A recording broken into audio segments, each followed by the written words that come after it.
Assalamualaikum warahmatullahi wabarakatuh. Selamat pagi anak-anak, bagaimana kabarnya hari ini? Semoga semuanya dalam keadaan sehat ya. Hari ini kita akan mempelajari materi pendidikan agama Islam dan budaya. Pada bab 3 mengenai materi semua bersih hidup menjadi nyaman. Sebelum menjelaskan mengenai materi, saya akan menjelaskan atau menyampaikan mengenai pendahuluan pada materi yang akan kita pelajari pada hari ini. Bersuci merupakan persyaratan dari beberapa macam ibadah. Karena itu, bersuci memperoleh tempat yang utama dalam ajaran Islam. Berbagai aturan dan hukum ditetapkan oleh syara dengan maksud antara lain agar manusia menjadi suci dan bersih baik pada lahir maupun batin. Kesucian dan kebersihan lahir dan batin merupakan pangkal dari keindahan dan kesehatan. Kemudian mengenai pokok ajaran Islam tentang pengaturan hidup bersih, suci dan sehat, bertujuan agar setiap muslim dapat melaksanakan tugas dan kewajibannya sebagai khalifah di muka bumi. Kebersihan dan kesucian lahir dan batin merupakan hal yang utama dan terpuji dalam ajaran Islam, karena dengan kesucian dan kebersihan dapat meningkatkan derajat, harkat, dan martabat manusia di hadapan Allah Subhanahu wa Ta'ala. Berikut merupakan peta konsep mengenai cara-cara dari bersuci.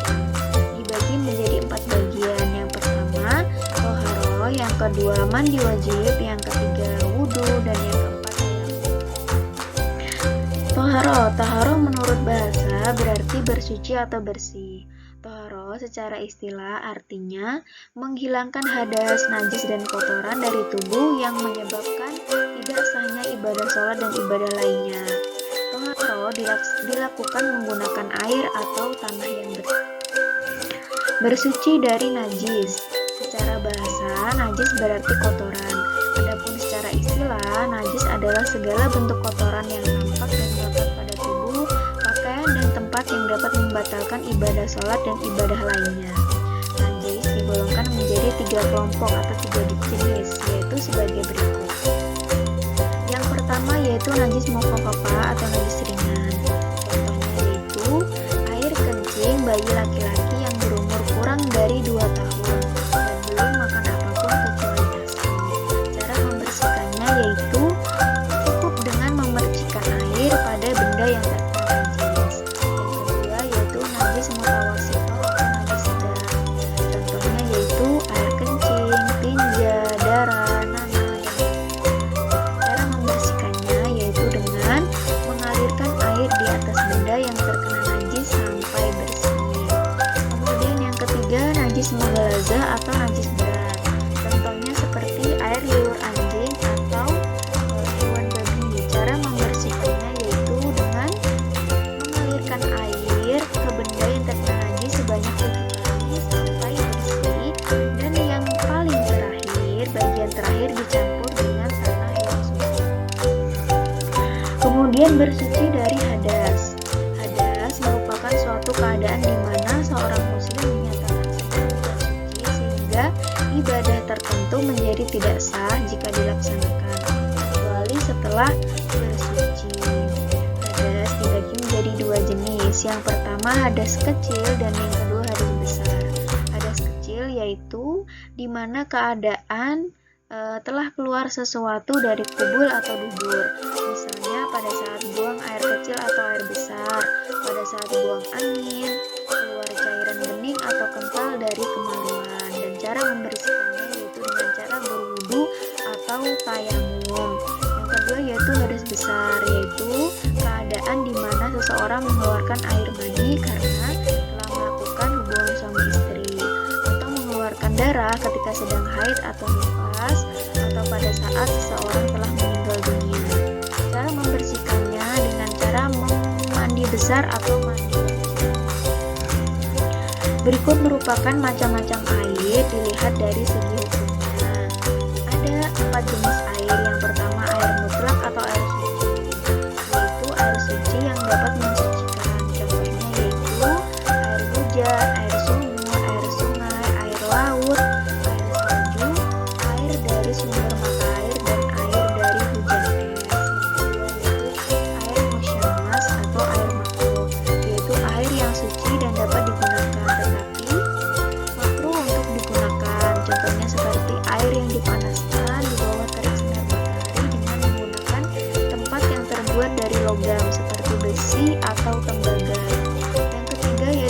suci tetapi tidak mensucikan, yaitu yang dimaksud ayat tersebut yaitu air suci tetapi tidak dapat digunakan untuk bersuci. Contohnya seperti air bekas air wudhu, kemudian air yang telah menjadi minuman seperti kopi, susu, teh, sirup, dan lain-lain. Yang keempat yaitu air mutanajis, yaitu air yang terkena najis. Adapun contohnya yaitu air yang terkena najis apabila berubah warna, bau, serta rasanya bisa dikategorikan sebagai air mutanajis. Kemudian mandi wajib. Mandi wajib atau yang biasa disebut dengan mandi junub adalah mandi dengan menggunakan air suci dan bersih yang mensucikan. Dilakukan dengan cara mengalirkan air ke seluruh tubuh mulai dari ujung rambut sampai ujung kaki, disertai dengan niat mandi wajib. Yang kedua yaitu sebab-sebab mandi wajib. Yang pertama karena keluar air mani, yaitu pada laki-laki. Kemudian karena haid dan nifas. Yang ketiga karena proses melahirkan. Dan yang keempat ketika seseorang telah meninggal dunia. Kemudian tata cara dari mandi wajib. Yang pertama yaitu niat mandi wajib. Yang kedua membasuh kedua tangan sebanyak 3 kali. Yang ketiga membasuh kemaluan serta membersihkan kotorannya. Yang keempat berwudu. Yang kelima mengguyur kepala sebanyak 3 kali dan menggosok sela-sela rambut dengan tangan. Kemudian yang keenam membasuh seluruh tubuh dengan mengutamakan bagian kanan, kemudian dilanjutkan pada bagian yang kiri. Kemudian tentang wudhu. Wudhu yaitu salah satu cara bersuci yang paling sering kita lakukan. Wudhu termasuk syarat mengerjakan ibadah sholat dan ibadah lainnya. Wudhu dapat digunakan untuk bersuci dari hadas kecil.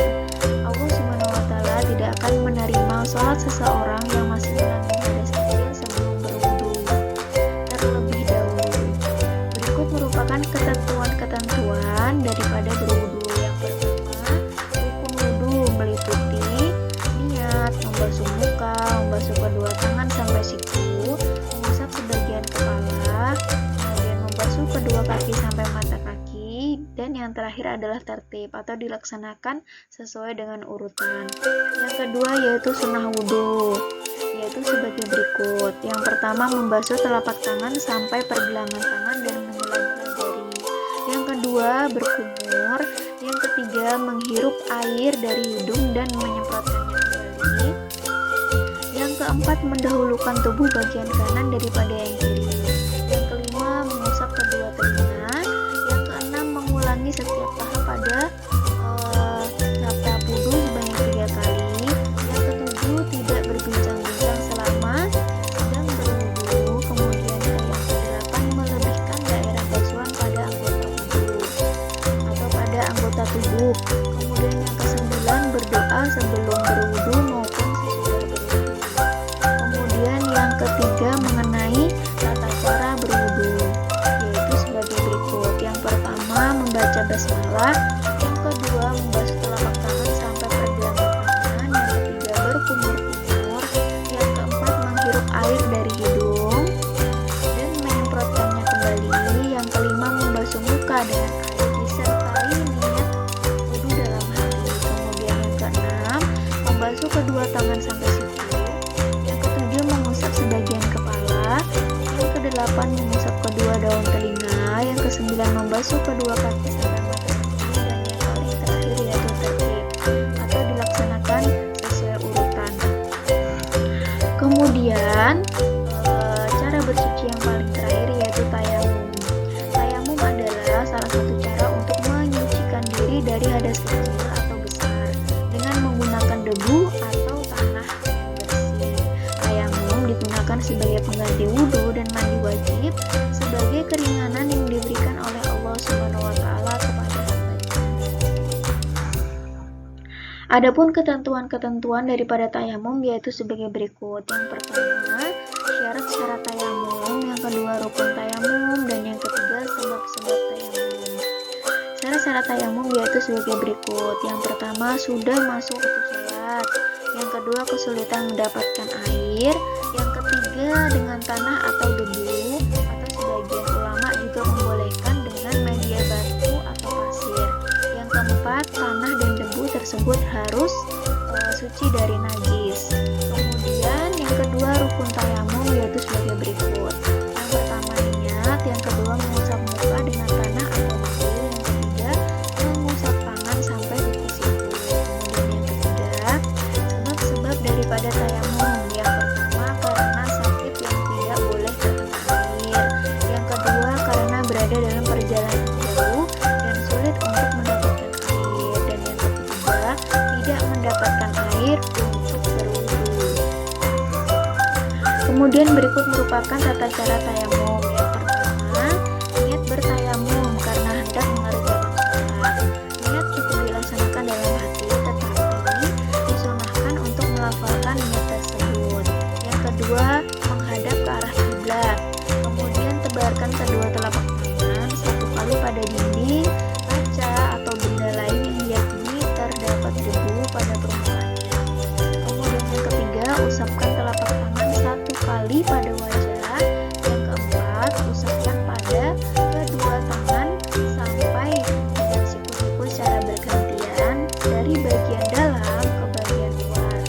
Mulai dari tangan kanan lalu dilanjutkan pada tangan kiri dengan cara diusap. Kemudian hal-hal yang membatalkan tayamum. Yang pertama yaitu semua hal yang membatalkan wudu seperti buang air besar atau buang air kecil, hilang akal atau menyentuh kemaluan. Yang kedua yaitu mendapatkan air sebelum melaksanakan sholat. Nah, demikian anak-anak mengenai penjelasan pada materi bab ketiga yaitu tentang toharoh. Terima kasih sudah mengikuti pembelajaran pada hari ini dengan baik. Semoga apa yang saya sampaikan dapat dipahami dan dapat bermanfaat bagi kalian dan dapat diterapkan dalam kehidupan sehari-hari. Baik, saya akhiri pembelajaran pada hari ini.